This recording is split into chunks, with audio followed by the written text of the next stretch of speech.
এই মাত্র রেস্টুরেন্ট থেকে অর্ডার নিছি, অর্ডার নেওয়ার পর আমি যখনই পিক আপ দিচ্ছি কাস্টমার আমাকে ফোন দিচ্ছে, ফোন দিয়ে আমাকে বলতেছে যে আমি তো যে রাস্তা দিয়ে আসতেছিলাম ভুল করে ওই রাস্তার উপরে লোকেশন চলে গেছে, তো আমি ওইখানে নাই, তোমার লোকেশনটা রাস্তার উপরে আছে, ওইখানে বাড়ি নাই কিন্তু রাস্তা।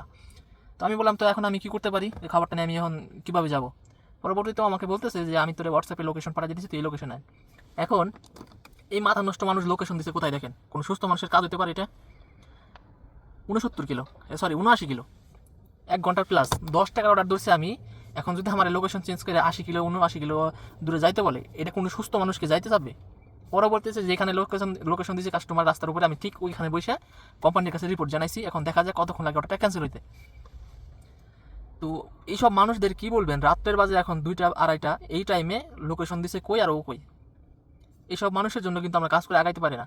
এইসব মানুষজন যদি পরে একদিনে এখন এই কোম্পানি কতক্ষণ পর আমাকে কল দিবে, কতক্ষণ পর ক্যান্সেল হবে, তার তো কোনো ঠিক নাই। যাই হোক, কিছু বলার নাই। সবাই ভালো থাকবেন।